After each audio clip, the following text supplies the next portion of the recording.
Debates کروائی جائیں گی. ڈبیٹس یہ یاد رکھیں کہ ہمارے ملک میں ایک بہت بڑا ہمیں نقصان پہنچا ہے. ہم اجتہاد ہی نہیں ہونے دیتے.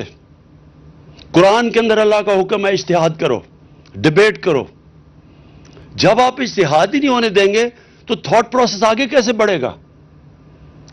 علامہ اقبال کا جو ہے جو کتاب ہے ریکنسٹرکشن آف اسلامک تھاٹ, وہ اس کے اندر تو اگر آپ جو جس کا موقف آپ سے مختلف ہوگا آپ اس کو کافر کہہ دیں گے تو اجتہاد کیسے ہوگی؟ تو ہم آگے تو بڑھ ہی نہیں سکتے. ہم اسلام کے, اور اس لیے جو سب سے بہترین اسلام کے اوپر کام ہو رہا ہے وہ مغربی ممالک میں ہو رہا ہے. شیخ یاسر آپ کو بتائیں گے کس طرح کی وہاں ڈیبیٹس چل رہی ہیں, کیسے کیسے اسکالرز وہاں بیٹھے ہوئے ہیں, کیونکہ وہاں کفر کا فتوی کا ڈر نہیں ہے. ہمارے ملک میں پھر سے کہتا ہوں کہ بہت پوٹینشل ہے. اللہ نے اس ملک کو سب کچھ دیا. ہمارا جو سب سے بڑا مسئلہ لیڈرشپ, ہمارے لیڈرشپ کے اندر جو جس طرح کے لیڈرز آنے چاہیے وہ نہیں آتے. وہ کیوں؟ کیونکہ لیڈرز کے اندر وہ جو کیریکٹر لیڈر کا ہے وہ نہیں ہے. ہمارے پولیٹیکل لیڈرشپ کے اندر بجائے یہ سوچیں کہ یہ بہت بڑا, آپ جب ایک لیڈر بنتے ہیں آپ پہ اللہ بہت بڑی ذمہ داری ڈال دیتا ہے.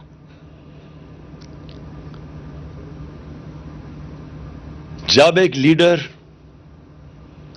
عوام کی خدمت کرتا ہے, وہ سارے پیغمبروں نے یہ کیا تھا, سارے پیغمبر لیڈر تھے اللہ کے, اور ان سارے پیغمبروں نے انسانوں کو بدلا تھا, خدمت کی تھی, انسانیت کے لیے آئے تھے.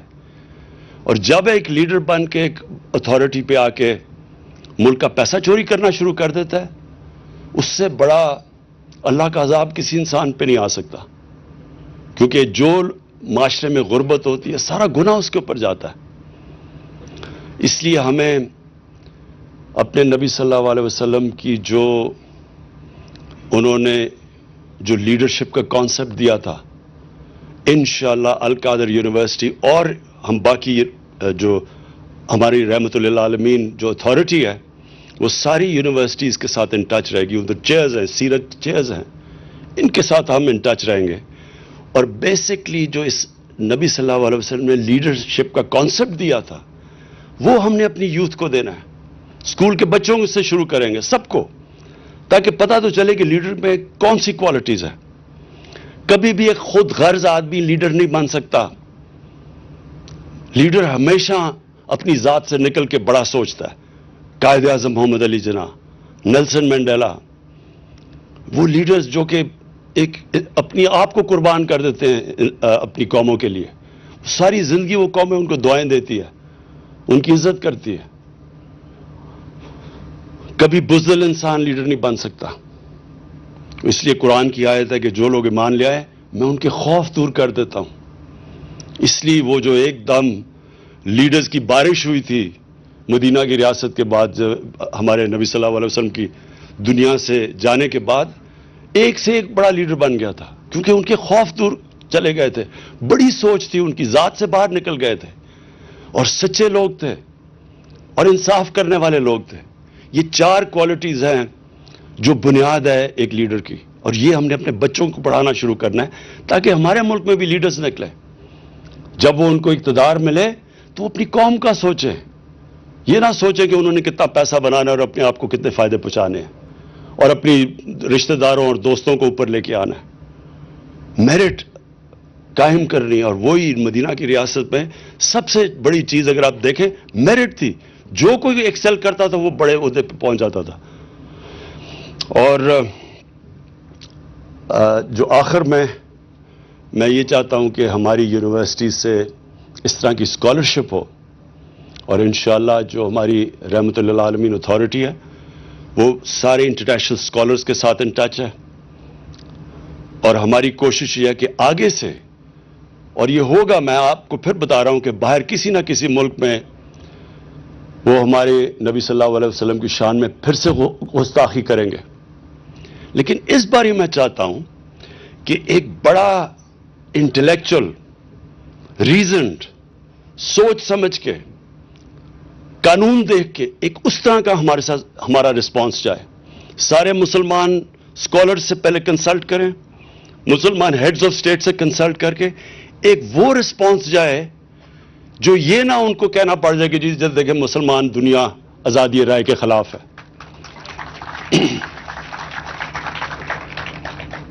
اور اس کے علاوہ جو میں چاہتا ہوں کہ ہمارے جو اس یونیورسٹی میں جو ہمارے بڑے بڑے, جس طرح میں نے بزرگان دین تھے جن کی وجہ سے اسلام پھیلا تھا سارے برِ صغیر میں, ان کے اوپر بھی ریسرچ ہو, اور ان کے جو کلام ہیں وہ ہم جب یہ بڑے بڑے عرس ہوتے ہیں وہاں اتنے لوگ آتے ہیں, لاکھوں لوگ آتے ہیں, پیار کرتے ہیں ان سے, ان کو بار بار بتایا جائے کہ ان کی ٹیچنگز تھی کیا, وہ ساری سیرت تھی, سیرت نبی تھی.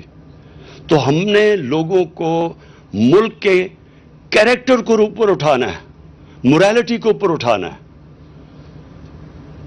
جو مدینہ کی ریاست کی سب سے بڑی کوالٹی تھی جب شروع کیا نبی صلی اللہ علیہ وسلم نے, تو وہ ایک سمپل قرآن کی آیت کے اوپر تھا, امر بالمعروف, کہ اچھائی کو اٹھاؤ اور بدی کو ختم کرو, اس کو دباؤ. ایک معاشرہ جو ہوتا ہے وہ اس کی بنیاد اس پہ رکھی جاتی ہے. میں اس لیے وہ ابھی ایک حالیہ میں سیمینار ہوا لاہور میں, پاکستان کے سپریم کورٹ کے ججز بلائے گئے, لیکن چیف گیسٹ اس کو بلایا گیا جس کو اسی سپریم کورٹ نے سزا دی. اور سزا کیا دی؟ پبلک کا پیسہ چوری کرنے کی سزا دی, اور وہ جھوٹ بول کے ملک سے باہر بھاگا ہوا ہے. اب یہ صرف میں اپنی قوم کے سامنے رکھتا ہوں, یہ سیاسی بات اب میں نہیں کر رہا. جب آپ برائی کو برائی نہیں سمجھتے, جب آپ کرپشن کو برائی نہیں سمجھتے, تو اس معاشرے میں محنت کون کرے گا؟ میں کیوں پڑھوں, 14 سال پڑھائی کروں, اس کے بعد 8-8 گھنٹے کام کروں, اور میں اپنے مشکل سے بیوی بچوں کا پیٹ پالوں, اور دوسرا آ کے ایک قبضہ گروپ بن کے اتنا بڑا پلازا بنا دے, اسمبلی میں بھی آ جائے, اور میں دیکھ رہا ہوں کہ میں محنت کر رہا ہوں, اور یہ دیکھو کوئی محنت کیے بغیر اتنا بڑا کوئی معاشرہ نہیں چل سکتا.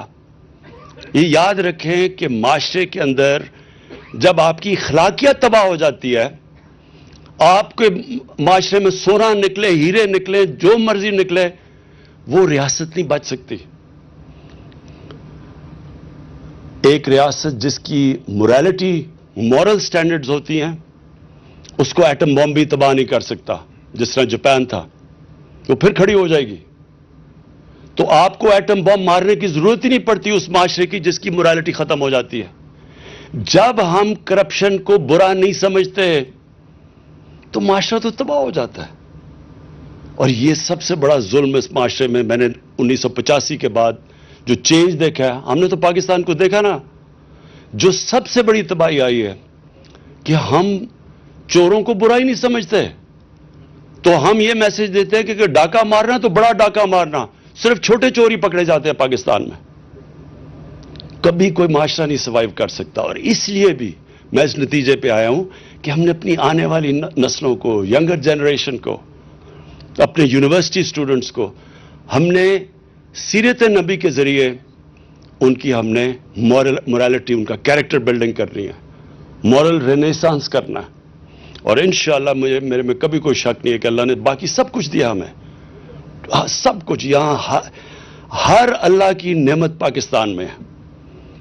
صرف انشاءاللہ وہ جو کیریکٹر بلڈنگ ہے وہ ہماری وہ قوم جو ہے ہی عاشق رسول, اس کو بس کنیکٹ کر دیا تو انشاءاللہ مجھے کبھی کوئی شک نہیں ہے کہ ہم ایک عظیم قوم بنیں گے. میں پھر سے فیکلٹی ہماری جو القادر کی ہے, اسٹوڈنٹس جو پہلا بیچ آیا ہے, میں آپ سب کو ویلکم بھی کرتا ہوں. اور یہ میرا ایمان ہے کہ انشاءاللہ ہمیشہ بڑی بڑی انسٹیٹیوٹس چھوٹی شروع ہوتی ہیں. ابھی ہم نے تھوڑے سا اس کا انسٹیٹیوٹ کا سیکشن کھولا ہے, لیکن میں جب اوپر سے دیکھتا ہوں اس ساری انسٹیٹیوٹ کو اور اس علاقے کو, میرے میں کوئی شک نہیں کہ یہ ایک وہ دنیا کے اندر, میں پاکستان کی اب بات نہیں کر رہا, اسلام کی دنیا میں ایک انسٹیٹیوٹ بنے گی, یہ کوآرڈینیٹ کرے گی. جس طرح الازہر کا نام ہے, اسی طرح یہ بھی وہ ایک انسٹیٹیوٹ بنے گی. مجھے خوشی یہ ہے کہ یہ تقریباً 2.5 سال کے اندر اس کی اوپننگ ہو گئی. جو میں پرائم منسٹر یونیورسٹی بنا رہا ہوں وہ دنیا کی ٹاپ ٹیکنالوجیز کی وہ یونیورسٹی ہوگی, جو لیٹسٹ ٹیکنالوجیز ہیں اس کے اوپر. لیکن گورنمنٹ اتنی آہستہ چلتی ہے کہ 3 سال ہو گئے ہیں, اب جا کے ہم شروع کرنے لگے. تو یہ بدقسمتی ہے, یہ گورنمنٹ کی نہیں ہے, اس لیے یہ بڑی جلدی کھل گئی ہے. اور میری جو اس سے پہلے نمل یونیورسٹی ہے وہ میرا ایک ویژن ہے, پاکستان کی پہلی نالج سٹی جس طرح آکسفورڈ اور کیمبرج ہے. تو میں آج پھر سے بڑی اپنی خوشی کا اظہار کرتا ہوں. مجھے بڑا آج خوشی ہو رہی ہے کہ اتنے چھوٹے ٹائم میں ہماری یہ جو القادر یونیورسٹی ہے یہ کام شروع کر دیا. شکریہ جی. وزیر اعظم عمران خان القادر یونیورسٹی میں تقریب سے خطاب کر رہے تھے. ان کا کہنا تھا کہ پاکستان اسلام کے نام پر وجود میں آیا, ہر نعمت پاکستان میں موجود ہے, اسلام اور سائنس میں کوئی تضاد نہیں.